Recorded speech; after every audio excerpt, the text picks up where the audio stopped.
Have you ever pondered the value of your freedom to have a family? What if this fundamental right was forcefully taken from you? In the mid-20th century, a chilling reality unfolded in the United States, a reality that echoed the contentious doctrine of eugenics. Today, we delve into the grim tale of the North Carolina Eugenics Board and its forced sterilizations. A narrative often shrouded in the shadows of history, it's a story of power, control, and the blatant violation of human rights. Eugenics, a term coined by Francis Galton in the late 19th century, espoused the notion of improving the genetic quality of the human population. In the United States, this concept took a sinister turn, culminating in the establishment of the North Carolina Eugenics Board in the early 1930s. This group wielded immense power, determining who could bear children and who could not, often without their consent. This is a journey into a dark chapter of America's past, unmasking the actions of the North Carolina Eugenics Board. What is eugenics, you ask, and how did it find its roots in American soil? The term eugenics, coined by Francis Galton in the late 19th century, is derived from the Greek words meaning well-born. It refers to the study of or belief in the possibility of improving the human species by selectively mating people with specific desirable hereditary traits. In the United States, the eugenics movement gained traction in the early 20th century. It was propelled by the belief that social problems such as poverty, crime, and disease could be eliminated by preventing those deemed unfit from reproducing. This misguided science was used to justify a variety of policies, including marriage restrictions, immigration controls, and most chillingly, forced sterilizations. Prominent figures and institutions, from educators to politicians, were swept up in the eugenics fervor, championing these measures as a means of societal betterment. It's crucial to remember that these were not fringe ideas but mainstream beliefs that shaped America's social and political landscape. Eugenics, a misguided science, became a tool for social control. A board was established, a board with an alarming agenda. The North Carolina Eugenics Board, a name that would become synonymous with a dark chapter in the state's history. Formed with a mandate that was controversial at best, this board wielded an authority that would alter the lives of many. Its mission? To implement policies rooted in the concept of eugenics, a term that had been gaining traction across the United States. The board was tasked with deciding who would and wouldn't contribute to the gene pool of future generations. Their primary tool to achieve this? Forced sterilizations. In the name of societal betterment and under the guise of welfare, they sterilized individuals, often without their full consent. In the 1950s alone, a staggering 485 people were sterilized in Mecklenburg County, the highest in the state.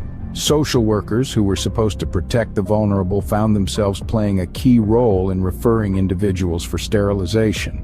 All of this was supported by influential elites and organizations like the Human Betterment League, which advocated for selective sterilization as a means of protecting society.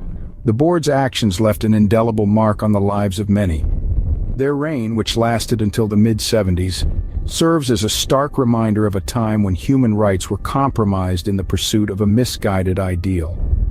Before we continue, if you're finding this video informative and helpful, don't forget to give it a thumbs up.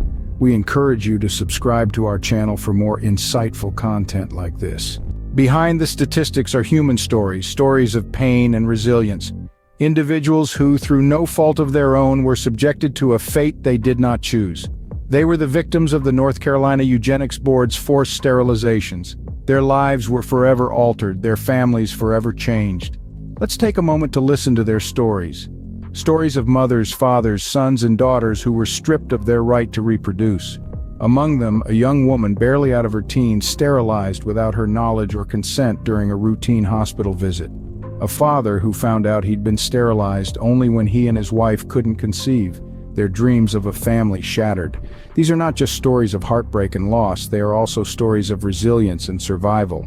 Despite the odds, these individuals persevered, standing strong in the face of adversity. Their voices echo the injustice and trauma endured, but they also echo a powerful call for recognition, justice, and change. The past cannot be changed, but the quest for justice persists. As the truth about the actions of the North Carolina Eugenics Board began to surface, a wave of public outrage stirred the nation. Advocates, activists, and survivors joined hands, their collective voice demanding justice for the victims of forced sterilizations. Their stories, once hidden in the shadows, were now brought into the light. Campaigns were launched, initiatives were taken up, all aimed at revealing the extent of this historical injustice. Each tale of suffering and survival added fuel to the fight, turning it into a roaring blaze that could no longer be ignored. Organizations stood up, activists raised their voices, their common goal being to ensure that the victims of forced sterilization were not forgotten. This fight, however, is not just about the past. It's about recognizing the wrongs of history and, more importantly, about ensuring they are not repeated. It's about standing up for the rights of the vulnerable against the might of the powerful. The fight against this historical injustice continues. An apology was made, but is it enough? The North Carolina General Assembly stepped up, making strides to acknowledge the disturbing legacy of the state's eugenics program. They issued an official apology to the victims, a critical move towards atonement that represented an overdue recognition of the pain and suffering endured by countless individuals. Yet an apology, while important, is just one part of the healing process. Discussions were initiated about providing compensation to the survivors, an attempt to make amends for the irrevocable harms they suffered. This was an unprecedented move indeed, but one that was necessary to demonstrate a genuine commitment to rectifying past injustices.